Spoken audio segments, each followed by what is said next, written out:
Hi, my name is Anna Lam, and I am happy to be an RBC Emerging Artist. Hi, my name is Simon Tabazi, and I'm happy to be an RBC Emerging Artist.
Hello, my name is Allison and I'm the Administrative and Programming Director here at Real Canada.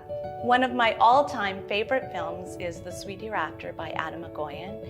It is about the before and the after of a tragedy.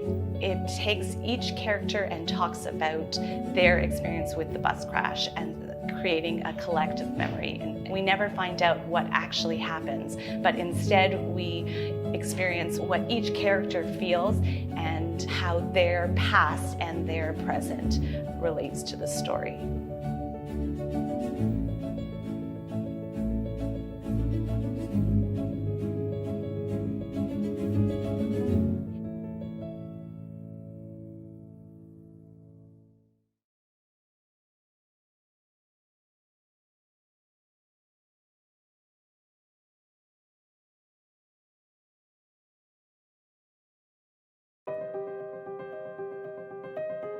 The film industry has always been super appealing for me because I have a very strong belief that film and television has the potential to create a lot of social change.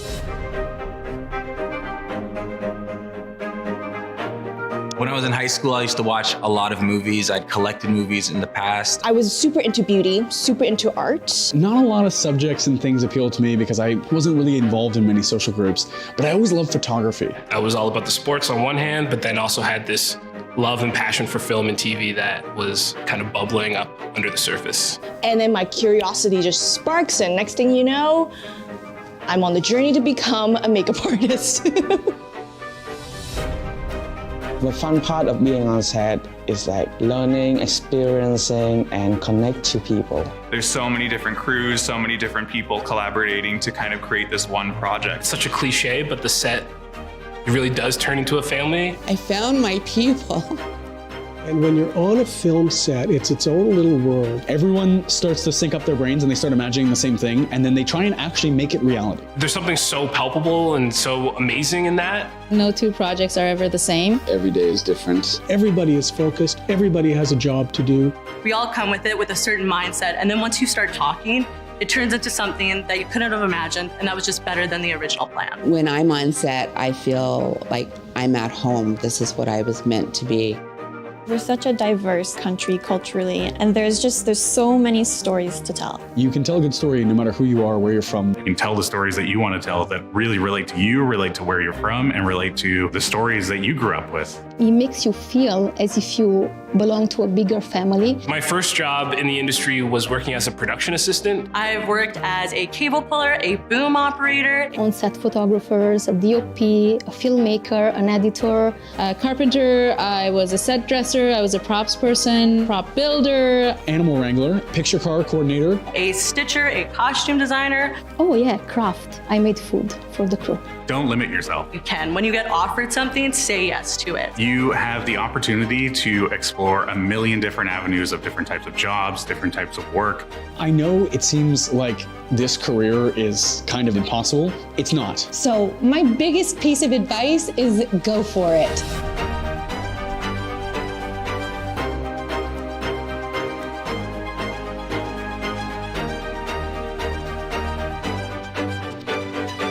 I'm a Canadian makeup artist. I'm a Canadian production designer. I'm a Canadian producer. I'm a proud Indigenous woman from Treaty 6, the traditional homeland of the Métis, and I'm a production coordinator in Canada. I am a Canadian producer. And I'm a Canadian costume designer. I'm a Mohawk writer and director from Six Nations working in Canada. I'm a Canadian art director. I'm a Canadian film editor. I'm a Canadian camera operator. I'm Mohawk Nation, Turtle Clan, and I'm a professional makeup artist working in the Canadian film industry. I'm a Canadian director of photography. I'm Canadian and I work in post-production sound. I'm a Canadian film student.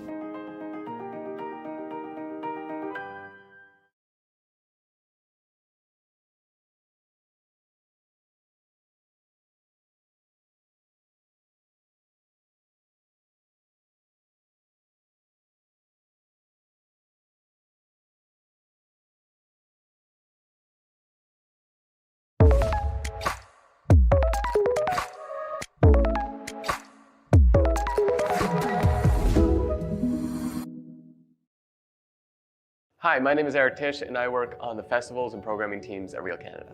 So I was asked to pick a film from the catalog that I love, but I couldn't pick just one. So I picked two. Don't tell anyone. So I picked these two films because they represent, I think, the breadth of Canada, what we have to offer. What I love about Double Happiness is that it's this intimate, personal, coming-of-age story that's just a woman trying to figure out how to deal with her family, and it's just such a universal idea that anybody in Canada or around the world can relate to. One of my favorite scenes in this film is where Sandra Oh's character, who's an aspiring actress, is practicing her scene in this imaginary world in her room, and she's suddenly called back to reality by her family having just a traditional Chinese dinner. And this shows the contrast of the film, which is her pursuing her dreams while trying to stay true to her traditional Chinese family's desires. The other film I chose, Gibor s'en va en guerre, or My Internship in Canada, is this brilliant political satire that just has such a resonance for what is going on in the world today, but is also just such an accessible and entertaining film just on its own. It makes this movie that has subjects that could be difficult to access just so entertaining and so fun.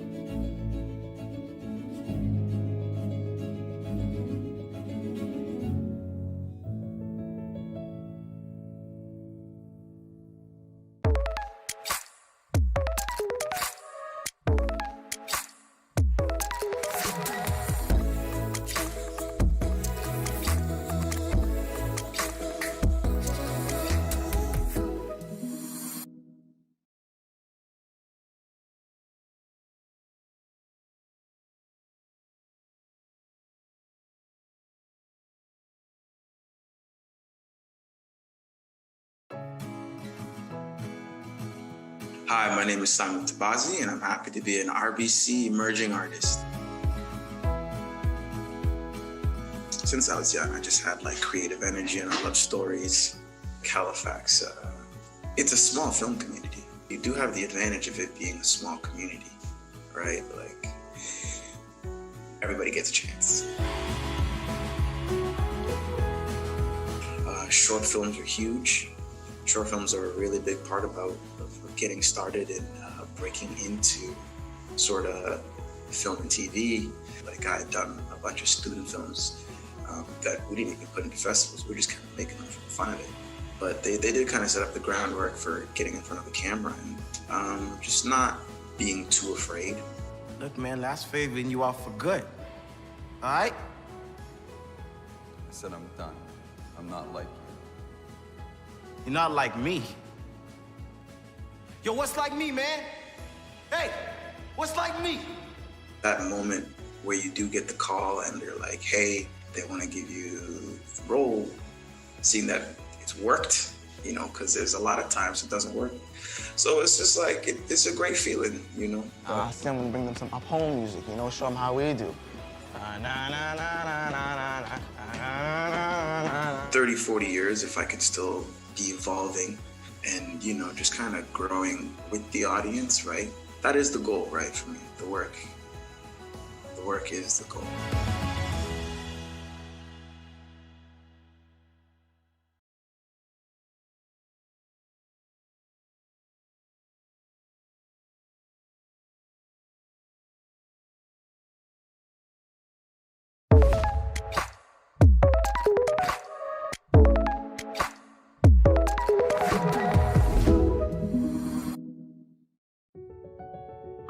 I'm Sydney. I'm the Digital Communications Specialist at Real Canada. One of my favorite Canadian films is The F Word.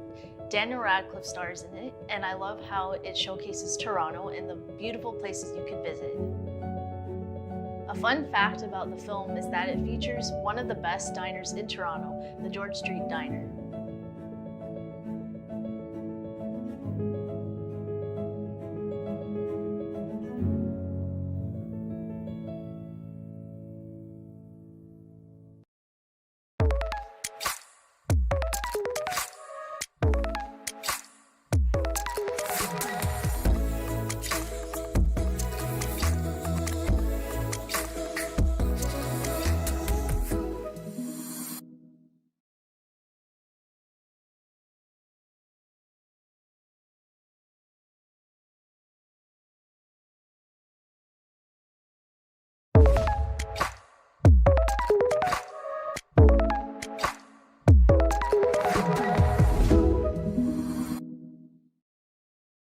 Hi, my name is Ravi and I'm a senior programmer at Real Canada. One of my favorite Canadian films of all time is Sarah Paulie's Stories We Tell. This film came out in 2012 and it premiered at the Venice Film Festival. It is regarded as one of not only the best documentaries in Canadian history, but also one of the best overall films in Canadian history. This film is formally extremely impressive and innovative in the way that Sarah Paulie uses reenactments to retell and sort of revise her family's history. But it's also a very personal and emotional homage to her mother and her father, and an extremely interesting meditation on memory and how our family's memory and history becomes distorted over time, and we sort of create our own versions of those memories, each and every one of us in our family, and I found that very deeply personal to me.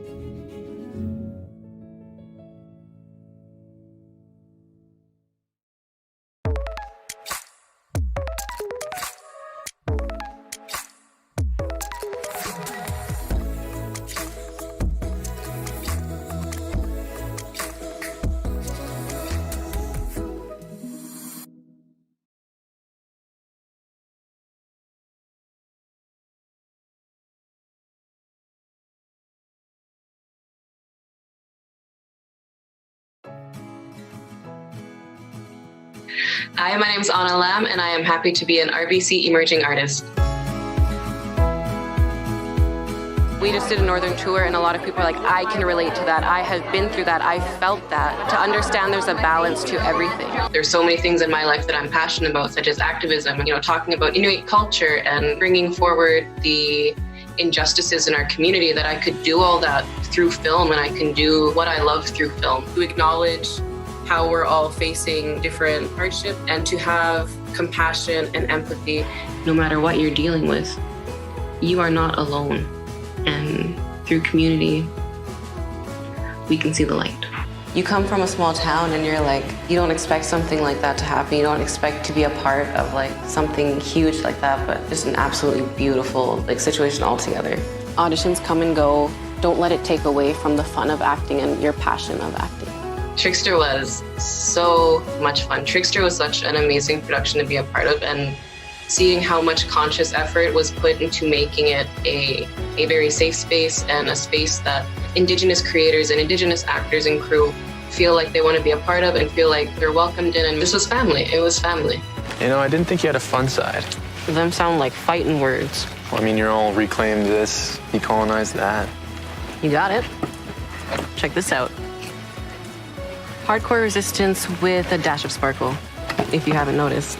So for any youth that see this video, I would hope that they take those chances, take those opportunities, and you never know where it's going to take you. You never know what's going to happen. That's how I got here.